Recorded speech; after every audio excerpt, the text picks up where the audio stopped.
All right, welcome back, guys. Today we're going to talk about the central limit theorem, which is very similar to what we have been talking about with the normal distribution. Basically, what the central limit theorem is stating is that realistically, when we are looking at our formula, okay, when we've been doing it like this, solving for a z-score, that's for one individual person. And realistically, in life, we wouldn't be solving just for one person. We would be solving for multiple people. So the new piece is going to be that we are going to have a square root of the sample size, n representing, again, how many people we are going to be serving. Is it going to be 50 people? Is it going to be 100 people? Okay, 1,000 people? So sample size is going to have an effect on our survey, on our probability. Like we've talked about in the past, in theory, the more that we survey, the more people that we sample, the less of a standard error we should have. In this piece right here in the denominator, that's called the standard error of the mean. Okay, so our new formula going forward with a z-score is going to be our same formula of sample mean minus population mean, but now we're not just dividing it by the standard deviation, we're dividing it by the standard deviation and the square root of the sample size. So the handout that I'm going to do with you are the two examples that say central limit theorem examples. Okay, and the first one, it says in a recent year, Connecticut had the highest per capita income, annual income of $51,803. So 51,803 again is our mean. Okay, and the standard deviation is 4,850.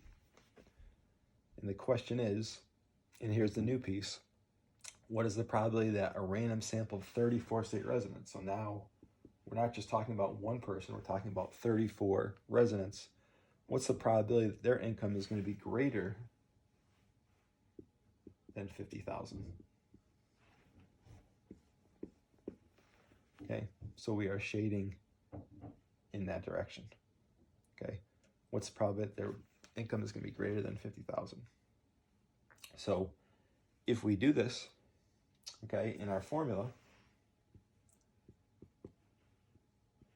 okay, 50,000 is the sample mean, 51,803 is the population mean,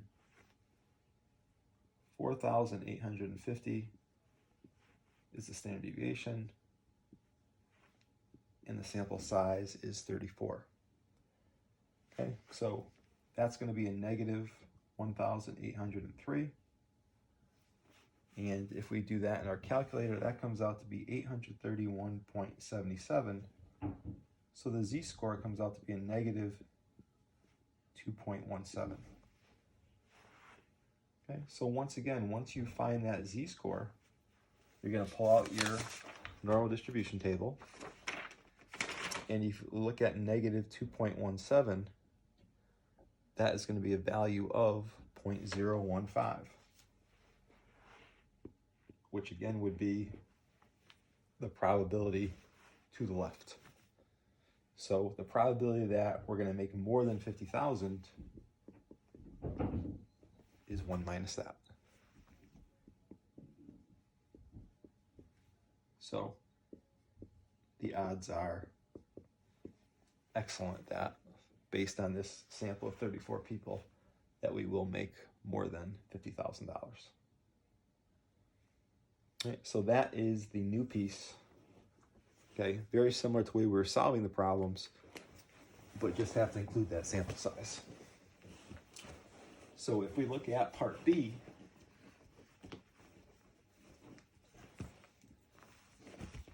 we have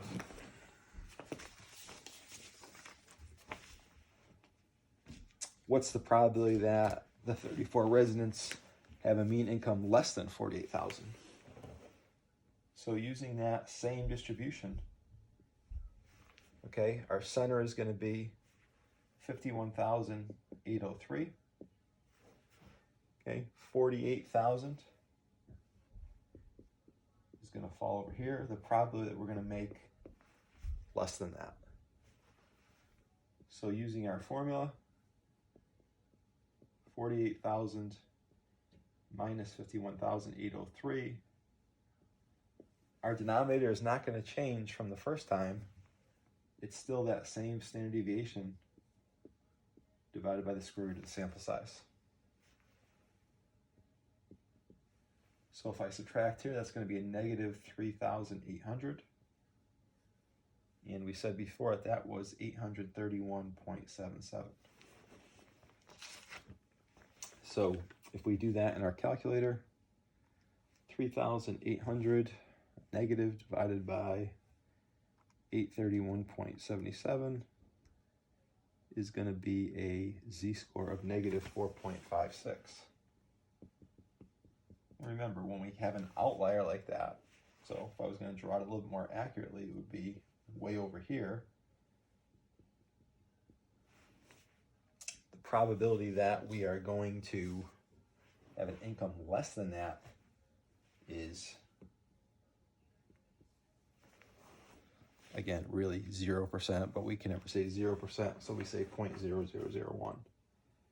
If we said that the probability that we were going to make more than $48,000, then that would be 100% or 99.99%.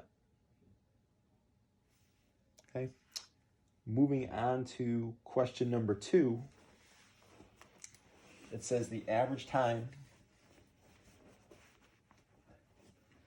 that it takes a stats test to finish is 46.2 minutes. So 46.2 is our population mean. Okay, standard deviation is 8 minutes. Okay, we're going to randomly select 50 adults, so our sample size is 50. Okay, what is the probability that it's going to take them less than 43 minutes to take the test? Okay, so again, setting up the problem, population mean, sample mean, standard deviation, sample size. Using your formula, 43 minus 46.2, sample mean minus population mean, standard deviation divided by the square root of the sample size. And that would be a negative 3.2 in the numerator. 8 divided by the square root of 50 comes out to 1.13. So a negative 2.83 is going to be the z-score. And a negative 2.83, if I look that up on the table, again, is going to be a very small probability, okay, less than a 1% chance that it's going to take less than 43 minutes based on this sample of 40 people. So what we want to remember when we're doing these central limit problems is that we have to include that sample size. Okay, it's going to give us a more accurate prediction of our population. So the paper that you are going to do is the one that says the central limit theorem, okay, sample error. There are 1, 2, 3, 4 examples, okay, just 1, 2, 3, and 4. Don't worry about the bottom part. And that's what we're going to talk about in tonight's class. And next week we will talk about confidence intervals and then be ready for test number 3. All right, have a good day.